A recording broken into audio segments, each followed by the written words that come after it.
Israel's conditions for ending the war, they want Hamas to be out of power and they want Hamas to disarm. Are you willing to abandon power in Gaza and lay down your weapons? Look, first for the power in Gaza, the authority in Gaza, we have an agreement with all Palestinian factions and even with the Egyptians. And I think that the Egyptians, they play a good role and send this proposal to different countries and even approved by the Arabic League that, okay, we can have a technocrat, we have kind of neutral and professional committee for ruling Gaza. CNN just interviewed a leader of Hamas, and this conversation will blow your mind and hopefully reassure you of a lot of the things we've been talking about on this channel. I am the other Barak, coming to you live and direct from the United States. We are going back to the homeland very, very soon. Before we get into the clip, wanted to say that 80% of you guys watching this are not subscribed to this channel. That number blows my mind every time. We put out 3 to 4 videos every single day here so that you guys stay up to date. Please just take 1 second, press that subscribe button below, press that bell icon so that you don't miss out on any of the action. We also have a free newsletter right to your inbox every single week. The link is in the description of the video. Let's tune in. This latest American proposal calls for you to release all the hostages, living and dead, in exchange for thousands of Palestinian prisoners, an immediate ceasefire, and the start of negotiations to end the war. Why not take that deal? Look, I think we have to now to reach a comprehensive deal. We want to finish the war. I know, but I'm asking you about the specific American proposal, if you could answer. We first of all, we insisted to go to the comprehensive deal, to retain all the hostages, either alive or dead. And we said frankly, we can return them in 24 hours.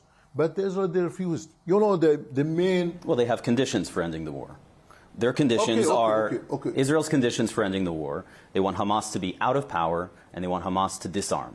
Are you willing to abandon power in Gaza and lay down your weapons? Look, first for the power in Gaza, the authority in Gaza, we have an agreement with all Palestinian factions and even with the Egyptians.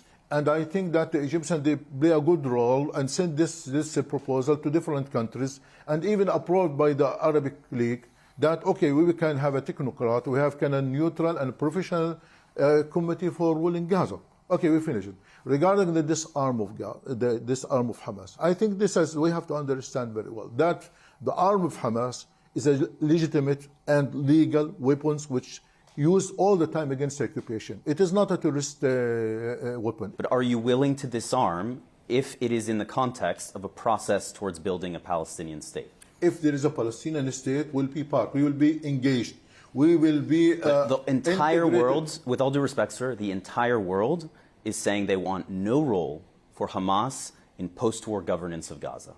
Look, do you disagree with that? We agree. Yeah, no, we agree for a neutral committee to rule Gaza. We have no problem. Right. So, and as part of that, Hamas will play no part, according to the Arab League, according to President Abbas, according to the United States, according to France. Let me also to explain that this is a Palestinian issue. That some external powers, they want to impose something against our interest. Hamas is part of the Palestinian fabric. You could not exclude Hamas. But as I said again and again, regarding the ruling of Gaza, we are ready to be out of the ruling of Gaza. We have no problem with this. Hamas recently announced that Israeli hostages have been spread out throughout Gaza City ahead of and amid now this planned Israeli invasion of Gaza City. Is your intention to use those Israeli hostages as human shields? No, we never use these people as shields. No, we never use them. All the time we explain that we as Hamas, we use these people or we deal with people according to the Islamic principles and according to the Islamic values. But it was quite... Dude, what does that even mean? What does that even mean? You deal with them according to Islamic principles and Islamic values. So you go into the enemy country and you slaughter a bunch at a music festival, you videotape it, you eviscerate grandmothers, and then you take 250 back and then not return all of them alive. Those are the principles. Those are the religious principles. Clear in the statement from the Al-Qassam brigades, which is... I think this is a false accusation against all. This is a statement from the Al-Qassam brigades, Hamas's military wing. They said that in order to deter this Israeli military invasion, they are placing Israeli hostages strategically. The hostages are spread everywhere. But they are placing them around Gaza City and saying that if they die, it will be on Netanyahu's hands, correct? There is a big dilemma in this. Israel now is going and now is doing to destroy Gaza, to destroy everywhere, to kill people everywhere. Yeah, you know, in Gaza now, they're killing more than Today, this morning, more than 84 people. Yesterday, about 109 people were killed. In the last month, more than 3,000 I understand. people. And when I speak with, and when I, sir, when how I, can you, with all due how respect, can you stop this? With all due respect, when I speak with Israeli officials, I press them on all of these questions. I'm speaking with you right now, and I'm asking about Hamas's role. And Hamas just announced that it is holding these Israeli hostages in strategic locations around Gaza City, moving them above ground, while Israel is carrying out an invasion. Is the intention, is the intention to use these hostages as a human shield? Israel should stop targeting the civilian, should stop targeting or to collapse the towers, or to destroy the towers everywhere. Now you know they sent some technology to destroy all homes in Gaza, all towers in Gaza. What do you want to do after that? What Israel is doing now, as I said, they want to demolish the whole Gaza, to destroy every hospital, mosques, schools, even churches, everywhere. How can you stop this madness in Gaza? How can you stop these atrocities in Gaza? It has been nearly 2 years now since your organization, Hamas, carried out the October 7th attack, killing nearly 1,200 people, most of them civilians. It unleashed the deadliest Israeli military response that Gaza has ever seen. More than 65,000 people have been killed in Gaza, tens of thousands more injured. Gaza has been decimated. Do you accept any responsibility for triggering so much death and destruction? This is going to be good. Look, this is a big story. Now, the history did not begin on October 7th. The answer is no. And the reason that this is really important to note right here, I'm going to make myself a little bit larger. The reason that this is really fucking important to understand, this problem without having any accountability held from their part is the biggest issue with them and the pro-Palestinian movement. Because when you give clearance a get out of jail free card to say all is justified, all, because when you say you won't take any accountability, it means that anything is okay. That has created the State of the Union of what people think and say and claim of Israel, and think and say and claim of him and everybody that falls under him. This is one of the most deadliest things about this war, is when there is no accountability held. It gives justification for everybody across the ocean who didn't know anything before, who now think they know a lot, from the people who have said anything's justified. In fact, go kill people in America in the name of free Palestine. It starts from the top down. We spent 78 years under the occupation, under the humiliation, under oppression, under repression, under killing, under displacement.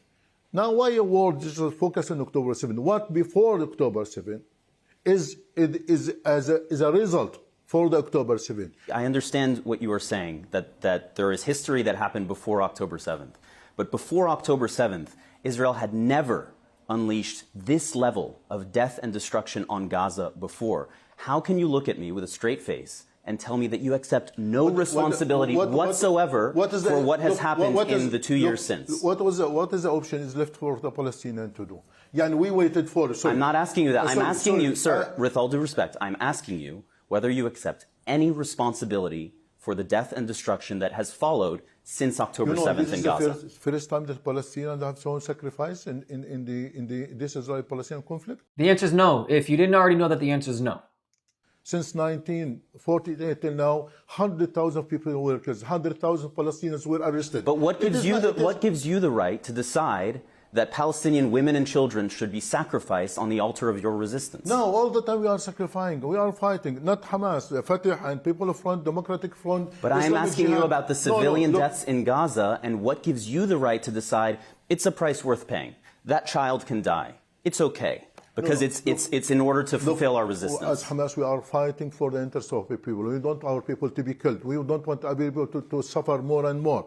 I think now, look, you know what is the benefit of October 7 now? Now, when the war now, if you look to the General Assembly yesterday, when about 194 people opened their eyes and looked to the atrocity, to brutality of Israel, and all of them, they condemned Israel. We waited for this moment for 77 years in order to open their eyes to say that there is occupation, there is suffering of the Palestinian people, and we should end this occupation. I think this is a golden moment for the world to change the history. I think that now the world is a change. The history is a change now. Sir, you were just saying that as a result of October 7th, You are seeing millions of people marching in the streets. You are seeing countries recognize Palestine as a state. You are seeing legitimacy for your people. And I am asking you whether the price that Palestinian people have paid so far was worth it. I know the price is so high, but I'm asking again: what is the option? It's worth what is the option left to the Palestinians? You know what? We waited for a peaceful process, for a peaceful means since 1993, since Oslo Agreement till now. But I think we got a big deal. Let me show you the words of your people. Okay, these are people in Gaza, and I want you to hear, because your own people in Gaza say that you do have responsibility for the situation there. I'd like to show you this. رسالتنا لحماس أنه كفى مقامرة ومغامرة بنا. كفاكم يعني أنتم منفصلون عن الوضع. Please watch. This is not it. There's more. I have seen this video. Sir, yes. There is more. I have seen this video. I would like you to, there are three people here. I would like you to hear their voices. I know people are suffering. There are some people blame Hamas. Why will you not listen to the voices of Palestinian people in Gaza? Look, yeah, I know. Because they don't care. Oh my God, if this doesn't go viral, bro, I'm going to go insane. This is not the whole story. I know because this is because of the Israeli crimes in the Gaza Strip. It seems that it seems that you don't want to hear the voices of people in Gaza who disagree with Hamas or who want to see Hamas removed from power. But now, why won't you listen to their voices? All the world, listen to me. All the world said yesterday in the General Assembly that October 7 is not a justification for Israel to commit genocide, to kill civilians. But I'm asking you to respond to what these people are saying. These people who want Hamas to surrender, lay down its weapons, and leave the Gaza Strip. What do you say to them? No one asked Hamas to surrender. We will never surrender. We will never surrender. Some of these people are asking Hamas to lay down their weapons and leave Gaza. These people under abnormal circumstances. We put him under target and killing and massacre. What do you expect for people to say? But many people would say, if you look at history, if you look at wars that have been fought, where overwhelming military force has been brought to bear, where tens of thousands of civilians have been killed, that you, as the adversary of Israel in this case, that you have a responsibility to do your part to end the suffering. And that would be to lay down your weapons. We are working to end the suffering of people. Hamas was launched in 1987. All the time we are working for our people, not in October 7. Before that, all the time we are fighting and doing for the interest of our people. Now, the reaction of the occupation in brutality, in killing and massacre, you put this responsibility in the shoulder of Hamas? I'm not putting all the responsibility on the shoulders of Hamas. I'm asking you whether you have any responsibility in this regard. We are responsible to save our people, to protect our people, to do anything. Top Israeli officials say that Israelis cannot be safe unless Hamas is destroyed, right? That's their perspective. That if Hamas is allowed to continue to exist, that you will carry out October 7th style attacks again and again as long as you remain armed. Are they wrong? We want to end the occupation. Are they wrong? We want to end the occupation. Who is a danger in this Israel? It's not Hamas. Hamas never, for example, acting against Egypt or Qatar or Saudi or American or British. I think we are against the occupation. That Hamas is a part of the Palestinian society, fighting for the Palestinian society, fighting for the Palestinian cause. And so it sounds like you are saying what you said in don't put the problem on the shoulder of Hamas. No, I think sir, when I speak with Israeli officials, I press them about what they are doing in Gaza. When I'm speaking with Hamas officials, I press them for your responsibility. And in the weeks after October 7th, you said we will do this again and again and again. There will be a second, a third, a fourth attack. With rhetoric like that, why should Israelis accept to live alongside an organization like Hamas? Before October 7, do you know that there is a siege on Gaza for 17 years? I'm very aware. Do you know that before October 7, that in the West Bank they're expanding settlements and building settlements, taking our lands, putting what's called gates in every Palestinian's towns? So I think that October 7 is not a justification to do that, to kill and to commit massacres against the Palestinians. So my final question to you: how does this war end? I think it is easy. I think Mr. Trump and the world could ask the Netanyahu in order to stop the war, to stop the genocide in Gaza. Do you have any confidence that he will do that? I don't know. I think we tested them many times, but I think it is not easy to trust Mr. Trump or to trust the American administration. All the time they put the glasses of Israel. I can't stand this, man. I really can't stand this, bro. I cannot stand. That is the equivalent of looking at the other enemy leader getting on camera and saying anything that we do moving forward is okay, and deflecting questions like it's their, I mean, it is their job. They get paid to deflect. You guys just heard from one of the leaders of the organization that carried out October 7th, one of the leaders of the organization who's supposed to be at the negotiation table with leadership, one of the leaders of the organization that has at this point willingly admitted that they sacrificed their own people, who is saying that they will continue to resist. And he's, the leader that won't hold any of his own people accountable. A leader that does not hold his own people accountable, or at least say that this is on us. The same way that you've actually seen leaders in the IDF get on camera and say that this one is on us. I don't know, man. Even CNN, like a pretty far left liberal organization that front headlines all the time talk about this massive famine and genocide happening inside of the Gaza Strip. Even they pressed him. Even you just saw it, and they didn't get out what they were hopefully intending to, which is some accountability on their part. I mean, I don't know what else to tell you. Like, if you want cream of the crop information right there, that's it. I don't think it should be that difficult to form not a full opinion, but understand why, if someone like him is speaking like that and encouraging more rapport like that, why everyone who has followed since is going to follow the same pattern. It's tic-tac-toe. It's exactly in a line forever. And they keep repeating the same thing, and they keep deflecting the same thing, and they keep avoiding the same thing. Here we are, September 27th, 2025, almost 1 year into this. It's the current state. Thank you so much for all your support. See you guys next video. Here are 4 ways you can help us grow if you believe in our mission. On Buy Me a Coffee and PayPal, you can directly contribute to helping this message grow and reach more people across the world. If you want to join the inner circle, join our Patreon with different tiers, and of course, our Discord community, which is free with people from all across the world. The links to every single one are in the description. And last but not least, to the other Barak community, I love you. Ani ohev otchem. I'll see you guys next time.